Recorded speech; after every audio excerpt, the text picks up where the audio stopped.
So I did something that I don't think I've seen anybody do on YouTube. Now, granted, there are 114 million active YouTube channels out there. I haven't watched them all. But this video is going to be about disclosure and about telling you about my life and specifically about Social Security. And what got me thinking about this particular content, this video I want to put together, is the amount of information that is available to you on YouTube on when to take Social Security. Well, hanging out with Popsy Guy is what you're doing right now. And in a previous video, I told you I took Social Security at age 62. But did you know that I'm the only one I have found on YouTube that has actually told you how much money I made over my 45-year working career? And I broke it out into bands. So full transparency, I took that right off the Social Security benefit statement that I got, and I encourage you to do the same. And I also told you what my Social Security amount was. And I also told you why I made the decision. And you may be saying, why, my gosh, Popsy Guy, why would you do that? Well, it's very simple. I think Social Security is the most personal decision you can make when it comes to financial planning and retirement planning. Most of the folks, I think, who hang out with Popsy Guy are just like Popsy Guy. We don't have a ton of money falling out of the sky. We didn't inherit money from our parents. Quite the opposite in most cases. We work for a living, we raised a family, and we did the best we could with what we had at the time. And now we get to the age where work is, it's not as important as it used to be. Now, I'm not saying I don't want to work full time, but what I am saying, and what I told you in another video, is I didn't have a choice. I was let go from 2 jobs in 2 years, 2 very good paying jobs, as a combination of the coronavirus pandemic and just what was happening in the economy over the past 4 years. And I am not alone. There are millions of people in my situation who are in their early to mid 60s, who probably were thinking about a retirement at 65, because that's what we Americans do. We plan on retiring at 65. And then all of a sudden they pull the rug out from under me. And here's the kicker. I was self-employed most of my life. So I didn't have a corporate pension. I didn't have a 401k to lean on. I didn't have a lot of money to lean on. I was planning on working until I put a lot of money aside, which I had started to do until the rug got pulled. And why is that important? Because taking Social Security at age 62 was not on my radar screen 3 or 4 years ago, when things really start to go to fall apart. I wasn't going to swear there, but you know what I was going to say. So all of a sudden now, all the advice about when to take Social Security wasn't based on so much financial planning techniques and putting things into software that allows me to look at, if I earn this much money and I withdraw this amount of money every year, what will that do for me? All this happy horse shit, pardon my French, that a lot of financial planners do. You sit down with them and they're just going to whip out a spreadsheet, or they're going to put all your information into a database that is nothing more than a spreadsheet, and they're going to spit out an answer and saying, based on all these factors, you need to start thinking about taking Social Security at this age. I don't know, I'm a contrarian, and that's one of the reasons I don't miss the business I was in, is I just don't understand where the personal conversation is in most of those situations. Now I'm looking at a Merrill Lynch office, across the street is a Morgan Stanley office, and my guess is that most of the folks that go in there who are my age and they're talking to their advisor about retirement planning, that advisor is going to make money one way or the other. And it's usually not by giving good advice. I'm not saying that there aren't good people in those buildings, just saying that their bosses are telling them, hey, we need to pump out this product for us to hit our bonus. Or we need to get this much money in assets under management with this mutual fund manager so that we can get more money in 12B1 fees or soft dollars or whatever it is that they get. I know I'm sounding very cynical, but come on now, you spent your whole life working and trying to accumulate assets, And then you walk into an office where some kid who's 30 years old, it looks like your grandson, is going to tell you what to do after you just worked 30, 40, 50 years. So yeah, I'm a little cynical. So you say, well, Popsy guy, what's your advice? Well, again, it's not advice, it's wisdom. And wisdom comes from experience. And one of the experiences I had was anytime somebody asked me, hey, when should I take Social Security? I'd look them right in the eye and say, well, you just have to answer one question.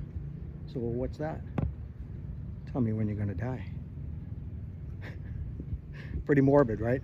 But if you knew when you were going to die, all these questions would be so much easier.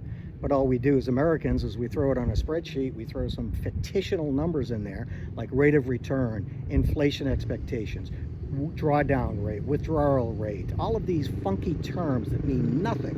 What it means is, do you have enough money to pay what bills you owe, first of all, right? Like housing and food and transportation, all the needs that you have. And do you have any money left over? And the only way to guarantee that is to do somewhat. And a budget is like a diet. Everybody does them, but they don't stick to them. I don't use the word budget. I use the word, it's fancy. It's a financial planning term. Hang on to your hats. Cash flow analysis. So on the back of a napkin or an envelope or a yellow sheet of paper, how much money do I have coming in? How much money do I spend? Do it weekly, monthly, yearly, quarterly, however it is that you want to do it, but do it. Because Benjamin Franklin was famous for saying that there are two ways to wealth. The first one is to augment your means. And by that he means go out and find a job that's going to pay. The second one that he said is to reduce your expenses. But what he also said is if you do both at the same time, that's the fastest way. And I agree with that. But most of us can't do that because we live in the United States and we want stuff like this, right? And God bless the people that can afford these things. That's not me. I don't know. Most of the people that hang out with Popsy Guy, it's not them either. So one of the biggest decisions they have to make is when to draw down on Social Security.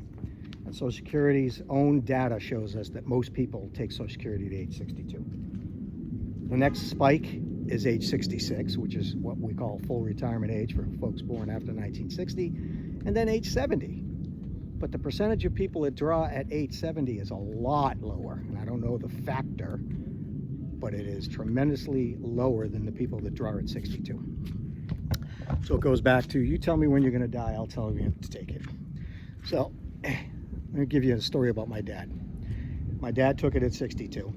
My dad was in a similar situation that I am when I took it, is that he was self-employed for most of his life. So he didn't have, and he worked, you know, in the 70s, 60s, 70s, and 80s before retirement planning became such a thing.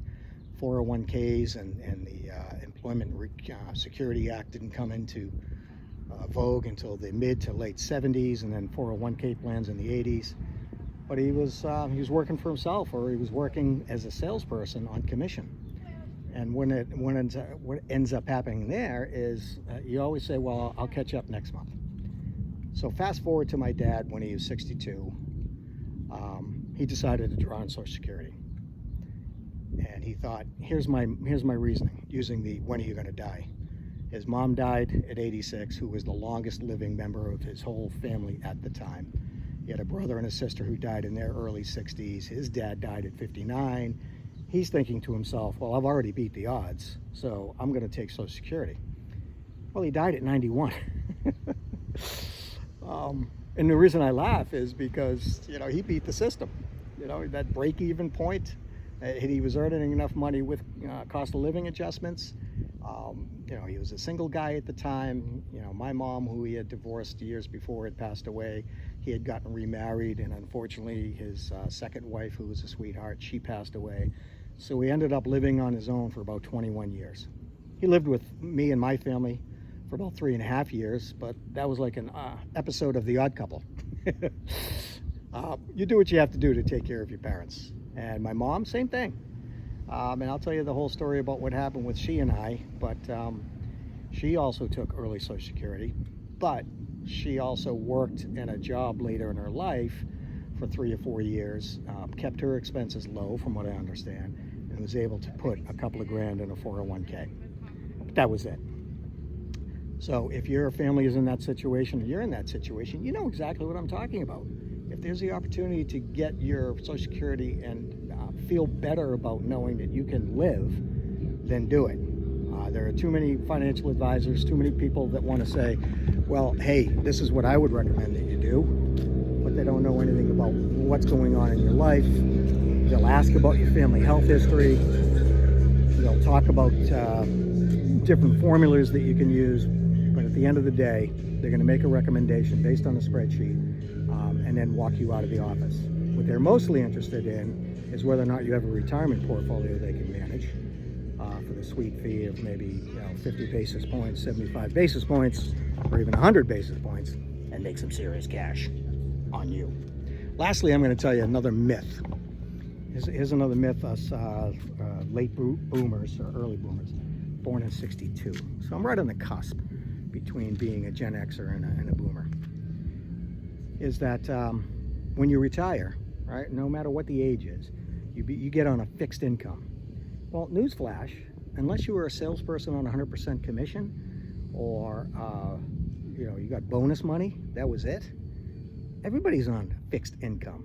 If you were a salaried employee and you got paid, whether it's once a week, twice a month, once a quarter, you were on a fixed income. You had to figure out how to make the money last.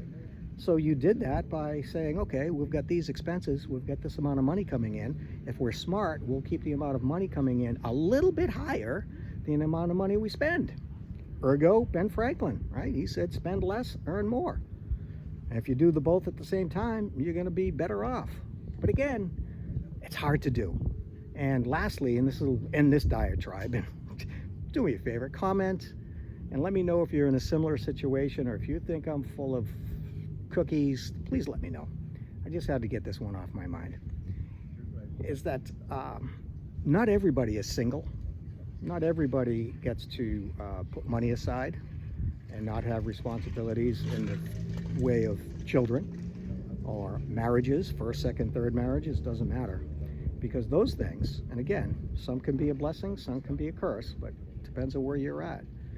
Those are a drain on your cash flow. Kids like to eat, mortgages like to get paid. Food likes to be bought at the grocery store, all those things. And that's a drain on cash flow. So if you're raising a family, which I did, it becomes very expensive. And you think, well, you know what, I'm only 30-something years old, I've got another 30 years of work, I'll get these kids out of the house, I'll have my house paid for, life will be awesome, then I'll have a decision. Well, sometimes things don't work out that way. So enjoy the time that you have left is what I'm saying, because nobody knows when the end comes. Well, one person does know, and that's God himself. He has written all of your days before even one was lived.